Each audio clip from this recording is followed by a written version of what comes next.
In the ancient world, when Cicero, 106–43 BCE, translated the Greek term ēthos into Latin as moralis, he captured an enduring truth.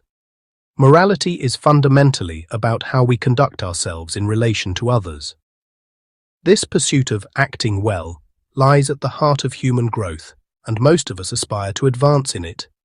Yet, how can we truly gauge our moral improvement amid life's complexities? Enter Plutarch of Chaeronea, 46–119 CE, the philosopher and priest at the Temple of Apollo in Delphi. In his essay, How One May Become Aware of One's Progress in Virtue, often translated as On Being Aware of Moral Progress, Plutarch offers a practical framework. 9 observable signs to assess our ethical development. These aren't lofty abstractions but grounded markers, drawn from everyday behavior, emotions, and thoughts. They remind us that true progress bridges philosophy and practice, transforming ideals into lived reality. 1. Steadfast resolve amid setbacks.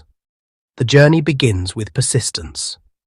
Do you falter at the first hurdle, or do you press on with renewed determination? Plutarch likens early philosophical struggles to sailors adrift between familiar shores and an unseen destination. It is as if repeated effort levels the path, and as though the journey creates a light and a brightness in philosophy, to replace the perplexity, uncertainty, and vacillation which students of philosophy come across at first, like sailors who have left the land they know, but cannot yet see the land which is their destination. Progress shines through in your ability to smooth the rough terrain of doubt with consistent effort. 2. Immunity to envy and conformity. Next, examine your reactions to others' success and societal pressures. True advancement means standing firm in your principles, free from jealousy or the urge to blend in for approval.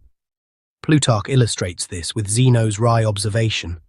When seeing Theophrastus admired for his throngs of students, Zeno quipped, "Although his chorus is larger, mine is more harmonious." Moral growth fosters harmony within yourself, not rivalry or capitulation to the crowd. 3. Dialogues.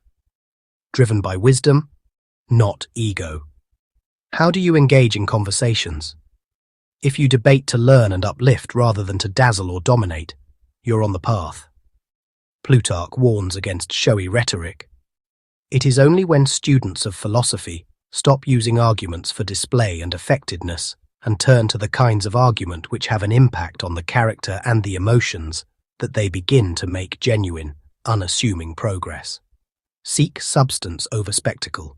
Let discussions refine your soul, not inflate your pride. 4. Actions.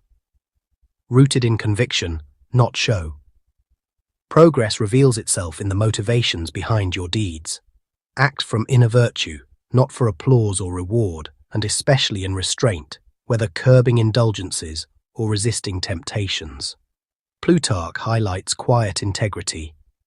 Giving something to a friend and doing a favor for an acquaintance, but not telling others about it, is a sign of progress.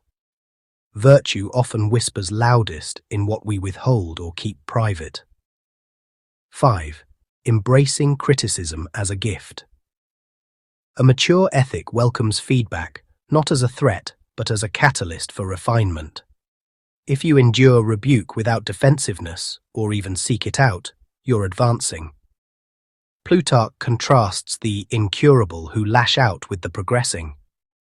It is the incurable ones who get angry and behave aggressively and fiercely towards anyone who tries to rebuke and reprimand them, whereas those who put up with rebuke and do not resist are in a more composed state. Turn correction into composure. Let it sculpt your character. 6. Ethical clarity in dreams. Delve into the subconscious. Your dreams offer a window to your moral core. Progress appears when sleep brings serene ethical scenarios, untainted by base desires or outrages. As Zeno advised, dreams signal growth. If, when asleep, he sees himself neither enjoying anything discreditable, nor conniving at or doing anything awful or outrageous, but if instead He feels as though he were in translucent depths of tranquil stillness, and it dawns upon him that the imaginative and emotional part of his mind has been dispersed by reason. In slumber's honesty, reason illuminates the shadows. 7. Balanced emotions. Observe your inner equilibrium. Destructive passions, anger, irritability, unchecked desire, wane in intensity, while positive ones flourish.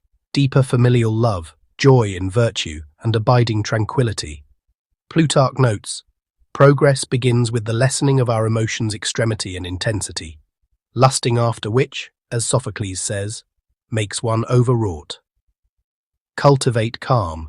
Let beneficial emotions bloom as harmful ones recede. 8. Alignment of words and deeds. The chasm between professed ideals and actual behavior narrows with progress.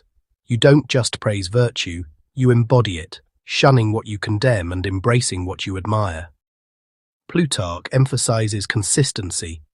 What is significant is modeling our behavior on what we commend and being keen to do what we express admiration for, while being unwilling even to connive at what we find fault with. Integrity is the bridge where belief meets action. 9. Emulation of moral exemplars. Finally, whom do you admire and imitate? Shifting from abstract rules to concrete role models marks profound growth, an insight echoed in modern psychology, where vivid examples inspire more than principles alone. Plutarch describes this self-mirroring. What would Plato have done in this situation? What would Epaminondas have said? How would Lycurgus or Agesilaus have come across? We use each of them as a kind of mirror, before which we put ourselves in order, or adjust our stance, or refrain from some relatively petty saying, or resist an emotion. Let heroes reflect and refine your path. These 9 signs aren't mere checkpoints, they're a compass for ethical navigation. Without them, we might drift into self-deception, mistaking stagnation for strides. Plutarch's wisdom democratizes philosophy, urging us to integrate it into daily life, behavior over theory, action over idle thought. In a world of distractions, this framework empowers genuine transformation. So, are you ready to gaze inward, track these markers, and awaken your inner philosopher? The journey awaits, one deliberate step at a time.